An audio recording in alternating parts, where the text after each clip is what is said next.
ഈ സമയമായിരിക്കണം നിങ്ങൾ ഫുഡ് കഴിക്കേണ്ടത്. അത് വളരെയധികം ഇമ്പോർട്ടൻ്റ് ആയിട്ടുള്ള ഒരു കാര്യമാണ്. ഇപ്പം വെയിറ്റ് കൂടിയ ആളുകളിൽ പലരിലും കാണുന്ന ഒരു പ്രശ്നമൊക്കെയാണ് മൈഗ്രെയിൻ്റെ ഇഷ്യൂസ്. അപ്പം വെയിറ്റ് കൂടുന്നത് കൊണ്ട് എന്തുകൊണ്ടാണ് മൈഗ്രെയിൻ വരുന്നതെന്ന് പലരും വിചാരിക്കുന്നുണ്ടായിരിക്കും. നമസ്കാരം, ഞാൻ ഡോക്ടർ ഭാഗ്യ, നീം നാച്ചുറൽ ഡയറ്റിലെ ആയുർവേദ ഡോക്ടറാണ്. അപ്പോൾ ഇന്ന് നമ്മൾ വീഡിയോയിൽ പ്രധാനമായിട്ടും ഡിസ്കസ് ചെയ്യാൻ ഉദ്ദേശിക്കുന്നത് ഡയറ്റ് എടുക്കുന്ന സമയത്ത് പലരും വരുത്തുന്ന കുറച്ച് മിസ്റ്റേക്സുകളുണ്ട്. ഫോർ എക്സാമ്പിൾ, നിങ്ങൾ നോക്കുകയാണെങ്കിൽ നിങ്ങൾ എല്ലാവരും ഡയറ്റ് എടുക്കുമ്പോൾ ചിലപ്പോൾ ഒരു ഡയറ്റീഷ്യൻ്റെ അണ്ടറിലായിരിക്കാം ഡയറ്റ് എടുക്കുന്നുണ്ടാവുക. ഇങ്ങനെ ഡയറ്റീഷ്യൻ്റെ അണ്ടറിലൊക്കെ ഡയറ്റ് എടുക്കുന്ന സമയത്ത് അവർ കറക്റ്റായിട്ട് തന്നെ നിങ്ങൾക്ക് എന്ത് പറഞ്ഞു തരും, എന്തൊക്കെ ഭക്ഷണങ്ങൾ കഴിക്കണം എന്നൊക്കെ പറഞ്ഞു തരാറുണ്ട്. അതുപോലെ തന്നെ അവർ ചിലപ്പോൾ അവിടെ സമയവും കാണിക്കാറുണ്ട്. ഈ സമയമായിരിക്കണം നിങ്ങൾ ഫുഡ് കഴിക്കേണ്ടത്. അത് വളരെയധികം ഇമ്പോർട്ടൻ്റ് ആയിട്ടുള്ളൊരു കാര്യമാണ്. നമ്മളെല്ലാവരും തന്നെ, അതായത് നമ്മൾ ഡയറ്റ് എടുക്കുന്ന സമയത്ത് എല്ലാവരും തന്നെ വിട്ടുകളയുന്ന ഒരു കാര്യമാണ് കറക്റ്റ് സമയത്ത് ഫുഡ് കഴിക്കുക എന്നുള്ളത്. അത് നിങ്ങൾ മിസ്റ്റേക്ക് ചെയ്യാൻ പാടില്ല. ആ ഒരു കാര്യം നിങ്ങൾ ഒരിക്കൽ പോലും നിങ്ങൾക്ക് ആ ഒരു പ്രശ്നം വരാൻ പാടില്ല. കാരണം നമ്മൾ ഡയറ്റ് എടുക്കുന്ന സമയത്ത് നോർമലി നമ്മളെല്ലാവരും കഴിക്കുന്ന ഭക്ഷണത്തിനേക്കാളും അളവ് കുറച്ചിട്ടാണ് നമ്മൾ ഡയറ്റ് എടുക്കുന്ന സമയത്ത് കഴിക്കുന്നത്. ആ സമയത്ത് നമ്മൾ കഴിക്കുമ്പോൾ എന്താ സംഭവിക്കാം, ഒരു 3-4 മണിക്കൂറിനുള്ളിൽ തന്നെ നമ്മുടെ ഭക്ഷണം ഡൈജസ്റ്റ് ആയിട്ട് പോകും. പിന്നെ നമ്മൾ ഫുഡ് കഴിക്കുന്നത് ലേറ്റായിട്ട് കഴിഞ്ഞാൽ നമ്മുടെ ശരീരത്തിനകത്ത് ഈ ഒരു ആസിഡ് പ്രൊഡക്ഷൻ നടന്നുകൊണ്ടിരിക്കുന്നുണ്ട്. അപ്പോൾ ഈ ഒരു ആസിഡ് പ്രൊഡക്ഷൻ നടക്കുന്നുണ്ടെങ്കിൽ നമ്മൾ ചെറിയ രീതിയിലൊക്കെ എന്ത് ചെയ്യണം, ഫുഡ് കൊടുക്കുന്നുണ്ട്. ഇപ്പോൾ ഡയറ്റ് എടുക്കുന്ന സമയത്താണെങ്കിൽ നമ്മൾ രാവിലെ എന്തെങ്കിലും എണീറ്റ പാടെ കഴിക്കും. ആ കഴിക്കുക എന്ന് പറയുന്നത് ഹെൽത്തി ആയിട്ടുള്ള രൂപത്തിലേ കഴിക്കുന്നുള്ളൂ. രാവിലെ കഴിച്ചു കഴിഞ്ഞാൽ പിന്നെ നമ്മളൊരു ഗ്യാപ്പ് എടുത്തിട്ട് ബ്രേക്ക്ഫാസ്റ്റ് കഴിക്കുക ചെയ്യുക. ബ്രേക്ക്ഫാസ്റ്റ് കഴിച്ചിട്ട് ഒരു 10 മണിക്ക് ആകുമ്പോൾ നമ്മൾ സ്നാക്സ് കഴിക്കുന്നുണ്ട്. ആ സ്നാക്സ് എന്തായിരിക്കും, ഒന്നെങ്കിൽ ഫ്രൂട്ട് രൂപത്തിലായിരിക്കാം, അല്ലെങ്കിൽ അത് നട്ട്സ് രൂപത്തിലായിരിക്കാം. ഇങ്ങനെയാണ് നമ്മൾ കഴിക്കുന്നത്. അപ്പോൾ നമ്മൾ ഇൻ ബിറ്റ്വീൻ ആയിട്ട് നമ്മൾ എന്ത് കൊടുക്കുന്നുണ്ട്, നമ്മുടെ വയറിന് ഭക്ഷണം ഇങ്ങനെ കൊടുക്കുന്നേ ഉണ്ട്. ചെറിയൊരളവിലായിട്ട് ഹെൽത്തി ആയിട്ടുള്ള രൂപത്തിൽ കൊടുക്കുന്നുണ്ട്. അപ്പോൾ നമ്മളത് കൊടുക്കാനുള്ള കാരണം എന്താ, കാരണം ഈ ഡൈജഷൻ ഇങ്ങനെ നടന്നുകൊണ്ടിരിക്കുകയാണ്, ആസിഡ് പ്രൊഡക്ഷൻ ഉണ്ടാവും. അപ്പോൾ വയറ് കാലിയാവാൻ പാടില്ല. കാരണം ഇത് പറയാനുള്ളൊരു പ്രധാനപ്പെട്ട റീസൺ, ഇപ്പം വെയിറ്റ് കൂടിയ ആളുകളിൽ പലരിലും കാണുന്ന ഒരു പ്രശ്നമൊക്കെയാണ് മൈഗ്രെയിൻ്റെ ഇഷ്യൂസ്. അപ്പം വെയിറ്റ് കൂടുന്നത് കൊണ്ട് എന്തുകൊണ്ടാണ് മൈഗ്രെയിൻ വരുന്നതെന്ന് പലരും വിചാരിക്കുന്നുണ്ടായിരിക്കാം. അപ്പോൾ വെയിറ്റ് കൂടാൻ ചിലപ്പോൾ അവർ പുറത്തുനിന്ന് ഒരുപാട് പ്രോസസ്ഡ് ഫുഡ് അല്ലെങ്കിൽ പാക്കേജ്ഡ് ഫുഡുകൾ അങ്ങനെ ഒരുപാട് ഫുഡ് കഴിക്കുന്നുണ്ടായിരിക്കാം, കൃത്യസമയത്ത് കഴിക്കുന്നുണ്ടായിരിക്കില്ല. അപ്പോൾ ഈ കാരണങ്ങൾ കൊണ്ടൊക്കെ തന്നെ അവരുടെ വയറിനകത്ത് ഒരുപാട് പ്രശ്നങ്ങൾ ഇങ്ങനെ സ്റ്റാർട്ടായിക്കൊണ്ടിരിക്കും. നമ്മുടെ വയറ്റിനകത്ത് നിന്ന് ബ്രെയിനിലോട്ട്, തലച്ചോറിലോട്ട് ഒരുപാട് ന്യൂറോ ട്രാൻസ്മിറ്റേഴ്സ് സെൻഡ് ആവുന്നുണ്ട്. അപ്പോൾ ഇതൊന്നും പ്രോപ്പറായിട്ട് എന്തായിരിക്കില്ല, ഇതിൻ്റെ ഒന്നും സിഗ്നൽസ് അല്ലെങ്കിൽ മെസ്സേജസ് ഒന്നും പ്രോപ്പറായിട്ട് കൺവേ ആവില്ല. അപ്പോൾ അതിൻ്റെ ഭാഗമായിട്ടൊക്കെ നിങ്ങൾക്ക് മൈഗ്രെയിൻ വരാനുള്ള ചാൻസസ് കൂടുതലാണ്. അപ്പം ഈ വെയിറ്റ് കൂടിയ ആളുകളിലൊക്കെ മൈഗ്രെയിനും ചാൻസസ് വളരെയധികം കൂടുതലാണ്. പ്രത്യേകം നോക്കുകയാണെങ്കിൽ സ്ത്രീകളിൽ, കാരണം അവരിൽ ഒരു ഹോർമോണൽ ഇംബാലൻസും കൂടി, ആ ഒരു വെയിറ്റ് കൂടുക അല്ലെങ്കിൽ ശരീരത്തിൽ മാംസം കൂടുക അല്ലെങ്കിൽ ശരീരത്തിൽ കൊഴുപ്പ് കൂടുക എന്ന് പറയുമ്പോൾ അതിലൊരു ഹോർമോണൽ ഇംബാലൻസും കൂടി കൂടുതലായിട്ടും വരാനുള്ള ചാൻസസ് ഉണ്ട്. അതുകൊണ്ട് വെയിറ്റ് കൂടിയ ആളുകളിൽ നമ്മൾ കൃത്യമായിട്ട് ആ ഒരു ഭക്ഷണ ക്രമീകരണം നടത്തുന്ന പോലെ തന്നെ നമ്മൾ ആ ഒരു സമയ ക്രമീകരണം കൂടി നടത്തേണ്ടത് വളരെയധികം ഇമ്പോർട്ടൻ്റ് ആയിട്ടുള്ളൊരു കാര്യമാണ്. അതുകൊണ്ടാണ് ഡയറ്റീഷ്യൻസ് നിങ്ങൾക്ക് ചാർട്ട് തരുന്ന സമയത്ത് അല്ലെങ്കിൽ ഡയറ്റീഷ്യൻസ് നിങ്ങൾക്ക് ഈ ഫുഡിൻ്റെ കാര്യങ്ങളൊക്കെ പറയുന്ന സമയത്ത് കൃത്യമായിട്ടൊരു ടൈമും കൂടി അതിൽ മെൻഷൻ ചെയ്യുന്നത്. അത് വളരെയധികം ഇമ്പോർട്ടൻ്റ് ആണ്. അല്ലാണ്ട് നിങ്ങൾക്ക് തോന്നിയ പോലെ കഴിക്കുക അല്ലെങ്കിൽ തോന്നിയ സമയത്ത് കഴിക്കുക, അത് ചിലപ്പോൾ നിങ്ങളുടെ ഡയറ്റിനെ ബാധിച്ചേക്കാം. നിങ്ങൾക്ക് പ്രോപ്പറായിട്ടുള്ളൊരു റിസൾട്ട് ഉണ്ടാവണമെന്നില്ല. അപ്പോൾ രാവിലെയൊക്കെ ഇപ്പോൾ എണീക്കുന്ന സമയത്ത് നമ്മൾ നോർമലി ഒരു ഡയറ്റ് എടുക്കുന്ന സമയത്ത് എന്തൊക്കെ കാര്യങ്ങളാണ് അല്ലെങ്കിൽ ഏതൊക്കെ സമയങ്ങളിലാണ് കഴിക്കുക എന്നുള്ളതൊന്ന് നോക്കാം. അപ്പോൾ നിങ്ങൾ രാവിലെ തന്നെ എണീക്കുന്ന സമയത്ത് നമ്മൾ രാത്രി കഴിച്ചിട്ട് ഒരു 8 മണിക്കൂർ 9 മണിക്കൂറോളം ചിലപ്പോൾ നമ്മൾ കിടന്നുറങ്ങുന്നുണ്ടായിരിക്കാം. ഇത്രയും സമയം കിടന്നുറങ്ങിയിട്ട് രാവിലെ എണീക്കുമ്പോൾ എന്താണ്, ഫാസ്റ്റിംഗ് ആണ്. നമ്മൾ ഒന്നും കഴിക്കാതെയാണ് നമ്മൾ ആ ഒരു രാവിലെ തന്നെ എണീറ്റ്, അല്ലെങ്കിൽ നിങ്ങളൊന്നും കഴിക്കാതെ തന്നെ ചിലപ്പോൾ നിങ്ങൾ എക്സസൈസ് ചെയ്യുന്നുണ്ടായിരിക്കാം. അപ്പം അത് വലിയൊരു പ്രശ്നമുള്ള കാര്യമല്ല. രാവിലെ തന്നെ എണീറ്റ് നിങ്ങൾക്ക് എക്സസൈസ് ചെയ്ത് വന്നിട്ട് നമുക്ക് എന്തെങ്കിലും ലൈറ്റായിട്ട്, അത് ലൈറ്റ് എന്ന് ഉദ്ദേശിക്കുന്നത് ഏറ്റവും ബെറ്റർ ഒരു ഓപ്ഷൻ എന്ന് പറയുന്നത് നട്ട്സ് എന്തെങ്കിലും കഴിക്കാം.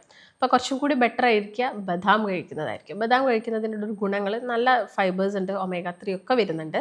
പിന്നെ ഈ ഒരു ബദാം കഴിക്കുന്നത് കൊണ്ട് അത്യാവശ്യം ഒരു ഫുൾനെസ്സും കൂടി കിട്ടും. നിങ്ങൾ രാവിലെ തന്നെ വെയിറ്റ് ലോസിന് ആഗ്രഹിക്കുന്ന ആളുകൾ ഒരു ഗ്രീൻ ടീയും അതുപോലെ തന്നെ ഒരു 7 to 8 ബദാംസ് രാവിലെ തന്നെ കഴിക്കാം. നിങ്ങൾക്ക് അത് തലേദിവസം വേണമെങ്കിൽ വെള്ളത്തിലിട്ട് വെച്ചിട്ട് കഴിക്കാം, ഇല്ലെങ്കിൽ അതുപോലെ തന്നെ ജസ്റ്റ് ഒന്ന് കഴുകി അതുപോലെ തന്നെ ഒരു 7 ബദാംസ് ഒരു ഗ്രീൻ ടീയും കൂടി രാവിലെ എടുക്കാം. അത് നല്ലതാണ്. പിന്നെ അത് കഴിഞ്ഞിട്ടാണ് നമ്മുടെ ബ്രേക്ക്ഫാസ്റ്റ് ഓപ്ഷൻ വരുന്നത്. ബ്രേക്ക്ഫാസ്റ്റ് ഓപ്ഷൻ എന്ന് പറയുമ്പം അത് വളരെയധികം ഹെൽത്തി രൂപത്തിലുള്ള ബ്രേക്ക്ഫാസ്റ്റ് ആയിരിക്കണം.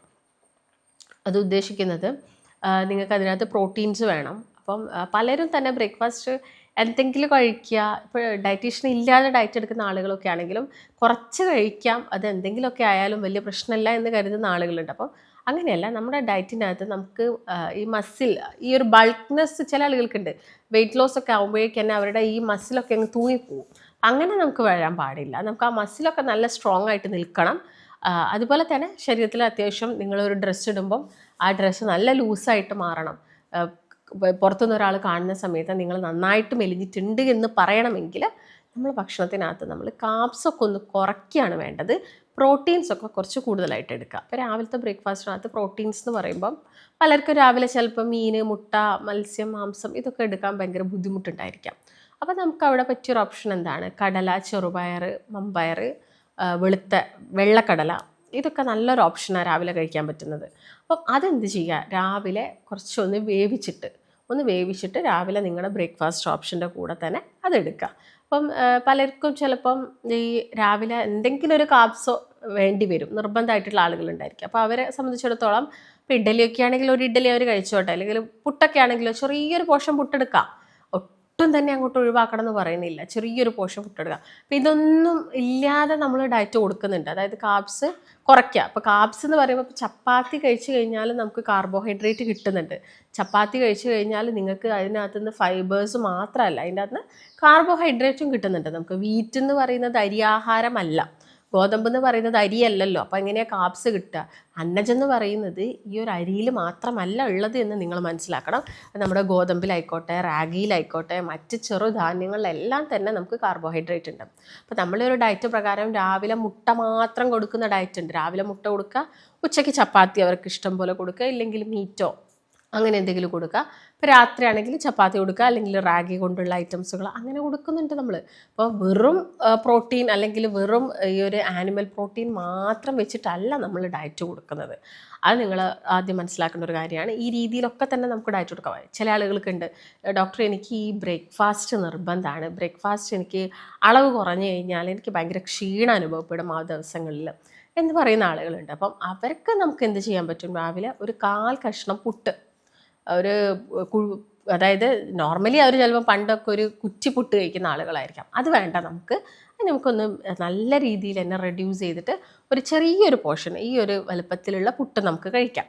അതിൻ്റെ കൂടെ ഞാൻ നേരത്തെ പറഞ്ഞ കടല പുഴുങ്ങിയിട്ടോ അല്ലെങ്കിൽ ചെറുപയർ വേവിക്കുകയോ അല്ലെങ്കിൽ ആ ഒരു വെള്ളക്കടല, അത് നല്ലൊരു പ്രോട്ടീൻ സോഴ്സാണ്.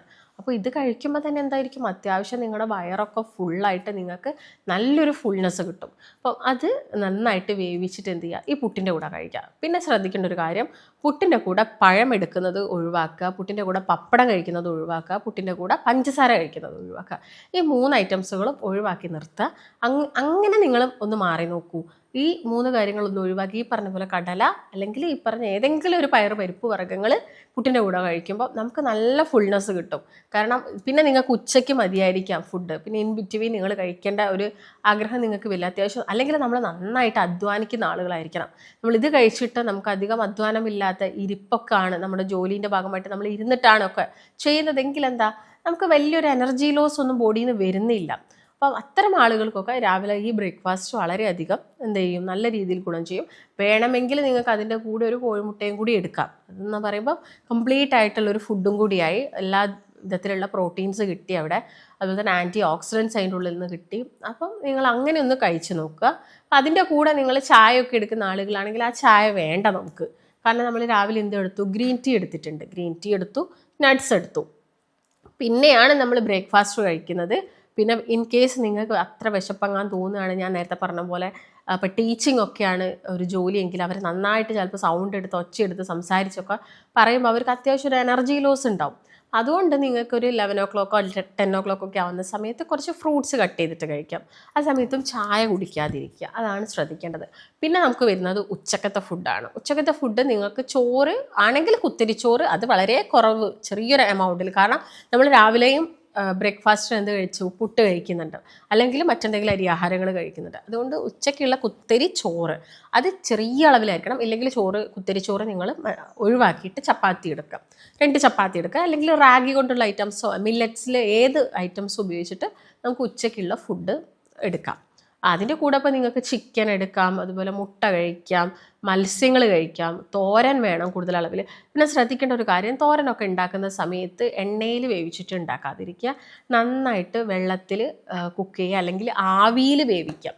നമ്മൾ ആവിയിൽ വേവിച്ചാൽ നമുക്ക് നല്ല രീതിയിൽ തോരൻ ഉണ്ടാക്കിയെടുക്കാൻ സാധിക്കും. പലരും ചോദിക്കാറുണ്ട് ഈ വെളിച്ചെണ്ണയിലല്ലാണ്ട് എങ്ങനെയാണ് വെള്ളത്തിൽ വേവിക്കുക. അപ്പോൾ നിങ്ങൾ കുറച്ചൊന്ന് ആവിയിൽ വേവിച്ച് നോക്കൂ, അത് നല്ല ടേസ്റ്റാണ്. എന്നിട്ട് വേണമെങ്കിൽ നിങ്ങൾക്ക് പച്ച വെളിച്ചെണ്ണ കുറച്ച് അതിൽ മിക്സ് ചെയ്തിട്ട് കഴിക്കാം.